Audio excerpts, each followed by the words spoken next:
హైదరాబాద్ కోటి bank street లో జరిగిన దోపిడీ కేసును దర్యాప్తు ముమ్మరం చేశారు పోలీసులు. నిందితుల కోసం 5 ప్రత్యేక బృందాలు గాలిస్తున్నట్టుగా కూడా ప్రస్తుతం మనం బ్రేకింగ్ న్యూస్ చూస్తున్నాం. స్పెషల్ టీంలు అటు ఉత్తరప్రదేశ్, హర్యానాకు వెళ్లి గాలిస్తున్నట్టుగా తెలుస్తోంది. పక్కా రెక్కి చేసి మరీ ఈ దోపిడీకి పాల్పడినట్టుగా తెలుస్తోంది.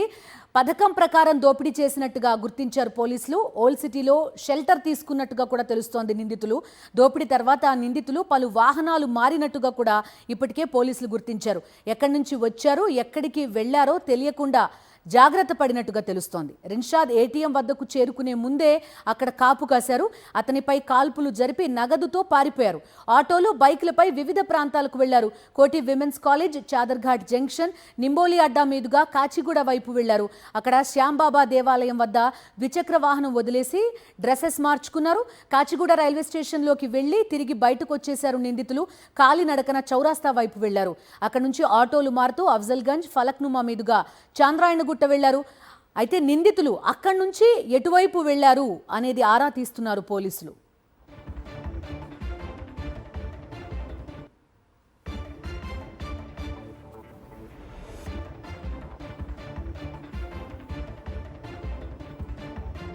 రైట్, ఒక సినీ ఫక్కీలో ఈ వ్యవహారం అంతా కూడా నడిచినట్టుగా కనిపిస్తోంది. పక్కా రెక్కీ చేసి మరీ ఈ దోపిడీ జరిగింది. ప్రస్తుతం పోలీసులు గాలిస్తున్నారు. మా కరెస్పాండెంట్ రవిచంద్ర జాయిన్ అవుతున్నారు. కోటి దగ్గర ఉన్నారు రవిచంద్రతో మాట్లాడదాం. రవిచంద్ర, చెప్పండి, సినిమాల్లో చూస్తాం ఇలా రెక్కీలు చేయడం, పలు వాహనాలు మారిపోవడం, పోలీస్ స్టేషన్కి వెళ్ళొచ్చి బయటకు వచ్చేయడం, పూర్తిగా సీసీ కెమెరాల నిఘా నుంచి తప్పించుకుని పారిపోవడం, అదంతా కూడా ఈ దోపిడీ వ్యవహారంలో కనిపించింది.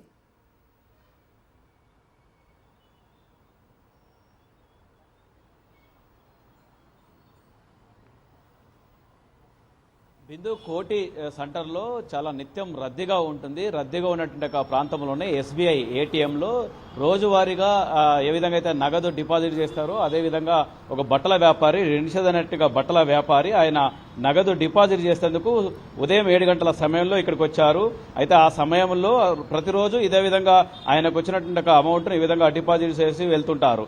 అయితే ఆ విధంగా ముందే రెక్కి నిర్వహించిన ఒక దుండగులు, అంటే ఈయన ప్రతిరోజు ఈ విధంగా డిపాజిట్ చేయడం ఆయనకు వచ్చినట్టుగా సమయంలో అంతా కూడా గమనిస్తూ వస్తున్నారు. ఆ విధంగా రిన్షద్ ఏటీఎం దగ్గరికి వచ్చేసి ఈ విధంగా డిపాజిట్ చేస్తున్నట్టుగా సమయంలోనే ఇక్కడ బైక్ ఇదే ప్రాంతంలో ఇక్కడ పెట్టినటువంటి ఒక బైక్ పార్క్ చేసేసి ఇటు వస్తుండగానే వెంటనే ఆయన మీద కాల్పులు జరిపారు. బుల్లెట్లు తగలడంతో ఇక్కడే పడిపోయారు. ఇప్పటికి కూడా ఇక్కడ రక్తం కనిపిస్తుంది. అయితే ఈ విధంగా ఇక్కడ పడిపోవడంతో ఆ తర్వాత అదే బైక్, రిన్షద్ సంబంధించిన బైకును తీసుకొని వెళ్ళిపోయారు. అప్పటికే రిన్షద్ రక్తపు మడుగులో ఉండిపోయారు. అయితే స్థానికులు ట్రీట్మెంట్ కోసం ఆయనని ఆసుపత్రిలో చేర్చారు. ఇప్పుడు ప్రస్తుతానికి ఆయన ఆరోగ్యం నిలకడగా ఉన్నట్టు వైద్యులు కూడా చెప్తున్నారు. అయితే పోలీసులు ఇదే అంశానికి సంబంధించి 5 బృందాలుగా విడిపోయి దర్యాప్తు చేపడుతున్నారు. చూడొచ్చు, ఇక్కడికే ఎందుకు వస్తారు రిన్షద్ అంటే ఇక్కడ ఏటీఎం మిషన్లు కూడా, డిపాజిట్ మిషన్లు కూడా ఎక్కువగా ఉంటాయి.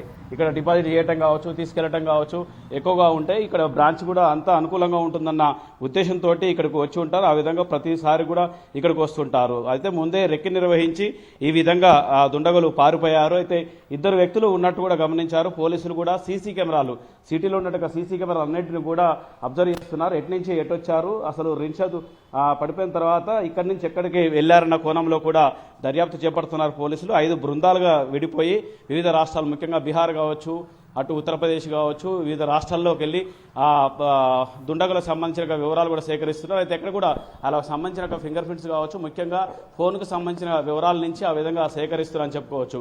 మొత్తానికి మాత్రం ఒక 2 రోజుల నుంచి ఈ దర్యాప్తు కొనసాగుతుంది. ఇటు నుంచి కోటి నుంచి ఎటువైపు వెళ్లారు, ఇక్కడి నుంచి చాంద్రాయణగుట్ట వరకు ఏ రూట్లో వెళ్లారన్న కోణంలో కూడా విచారణ చేపడుతున్నారు. అయితే పోలీసులు 5 బృందాలుగా విడిపోయి ఈ విచారణ చేపడుతున్నారు. సీసీ కెమెరాలే ఇప్పుడు ఆధారం అని చెప్పుకోవచ్చు. బైక్ మీద వెళ్లి వాళ్ళు ఏ రాష్ట్రానికి సంబంధించిన వాళ్ళు, వాళ్ళ దగ్గర ఆయుధాలు, ముఖ్యంగా తుపాకీ సంబంధించిన విషయాలు, ఆ వివరాలు కావచ్చు, ఆ బుల్లెట్లు ఎక్కడి నుంచి వచ్చాయి, తుపాకీ ఎక్కడి నుంచి వచ్చింది, ఈ విధంగా గతంలో ఏవైనా ఇలాంటి విధంగా పాల్పడ్డ సంఘటనలు ఉన్నాయన్న కోణంలో కూడా దర్యాప్తు చేపడుతున్నారు. Ravichandra, thank you.